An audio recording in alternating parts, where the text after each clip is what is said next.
What's up, everybody? This is Gray here, and today we're going to look at the pros and cons of canned foods and dehydrated foods, specifically ground beef.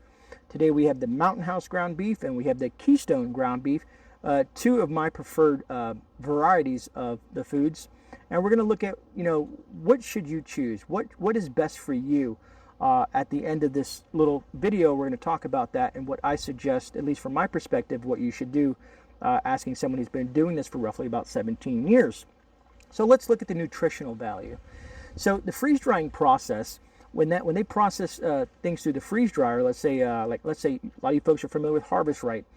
If you look at some of their information in other companies, freeze drying retains about 97% of the nutritional value of the foods that's being freeze dried, versus in the canning process, due to the heat, only retains about 40% of the nutritional value.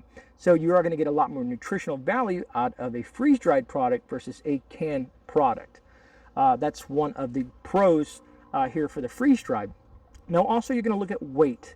Weight can play different for different people depending on your shelving and space and limitations that you may have. Freeze dried foods usually weighs a lot less, so you get a little bit more bang for your buck in that aspect. Versus cans. Cans have a lot of heavy weight to them, and you got to make sure that you have sturdy shelves, because the last thing you want to do is stockpile a bunch of cans and it collapses on you and destroys the integrity of these cans, and all that money goes to waste, because once a can becomes dented or any type of thing happens to the outside of this thing, is going to create an issue where that can might not last as long as you would assume. Let's look at that. Shelf life. Most freeze-dried foods last about 25 years or longer. Most canned goods last anywhere from 3 to 7 years. Now, of course, that's going to be open to interpretation. If you look at the USDA guidelines and stuff like that, there's been research done that some canned foods, most that are non-acidic, like let's say your tomatoes and your pineapples and stuff like that, are probably going to eat through the can in a certain amount of time, versus something like ground beef. Ground beef is going to have a lot longer shelf life. Like, for instance, this is the Keystone, and this shelf life is 2027. So I got 5 years as of to March 9th. So March 9th, 2027 is basically when they're saying that's the best buy date for this can, which is a long time. So we have to look at that, is the shelf life between the two. Also, is price. Price is going to be a big weight in a lot of people that are stocking up, because some people don't have the finances that others do. So what is going to be most cost effective for you trying to build out your emergency pantry? This is going to cost you a lot more versus this is going to cost you a lot less. Basically, canned foods are going to be a third less than the cost of freeze-dried foods per meal.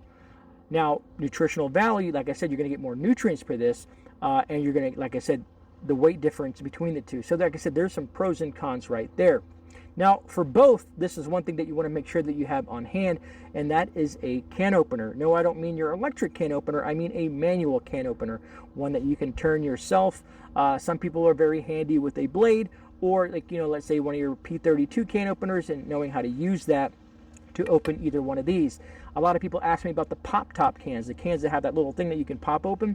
I personally don't suggest that. If you're going to get those, I would probably use those within 1 to 3 years, just because the integrity of that lid is a little bit more fragile than something that's hermetically sealed this way. So another thing to kind of be on the lookout for when you're looking at what to purchase. Again, it comes down to space. This is going to take up more space. This is going to take up less space, but then you're going to look at the weight issues between the two. Where else do we got here? Also, preparation. Preparation is going to be a key component to these two.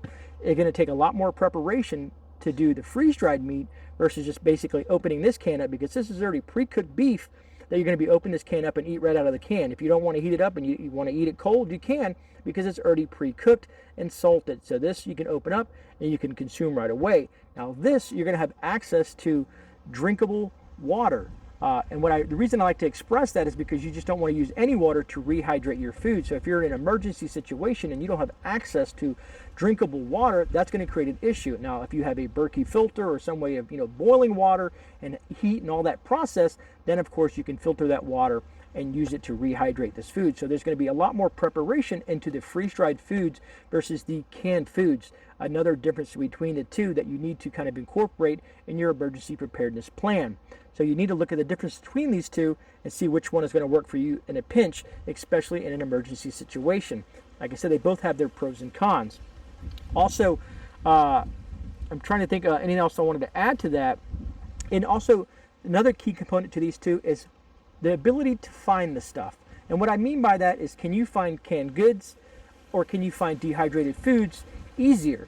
99% of the time, you're going to be able to find canned foods at almost anywhere, be it your grocery stores and gas stations and little Dollar Trees and dollar stores and all that stuff like that, versus where you're going to be able to find your dehydrated foods in some of your major stores. Like you might find them in Myers up north or Walmart down here. You might find them in Bass Pro Shops or Academy Sports and places of that nature.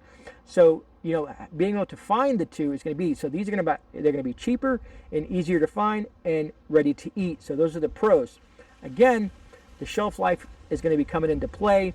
Some people like to talk about the durability of a number 10 can versus this can. I think this is a number 3 can. If I might get that wrong, but anyways, between the two, and honestly, these cans are pretty solid.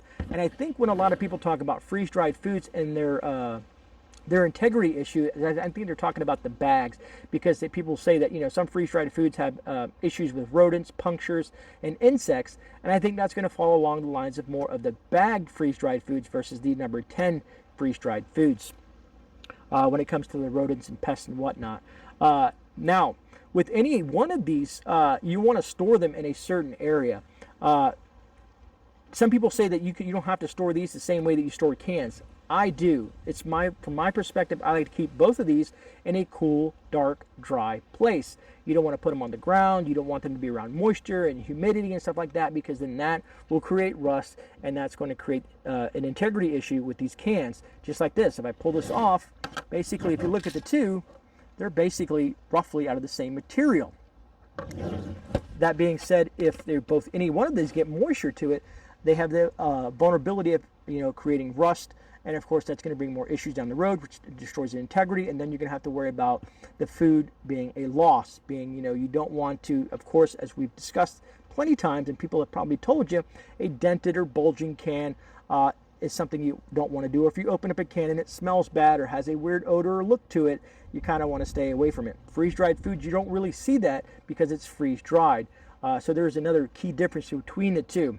So I'm trying to make sure that I've covered everything that I want to cover in the aspect of some pros and cons of the two. So let's answer the big question that you're here for, right? What would I suggest that you do if you're just getting into prepping, or maybe you are already been doing this for quite some time? I've been doing it for roughly 17 years. So let's look at what I would suggest to you, the viewer. If I'm going to start out prepping and building an emergency preparedness food pantry, I'm probably going to start with my canned goods, being that they're readily accessible in any store. They're easy to eat. Basically, you can open them up. Most of the stuff's pre-cooked. It's going to save you a lot of money.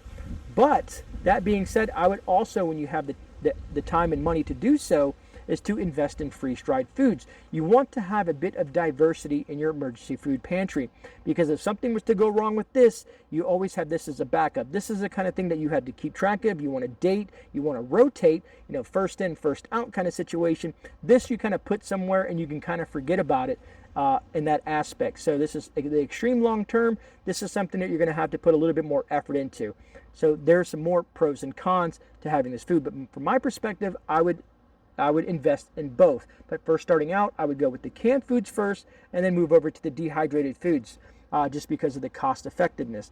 But to have a diverse food pantry, that's the way to go, is to have a little bit of both. Be it if you're looking at the beef, canned beef, or freeze-dried beef, or any type of freeze-dried or canned foods in general.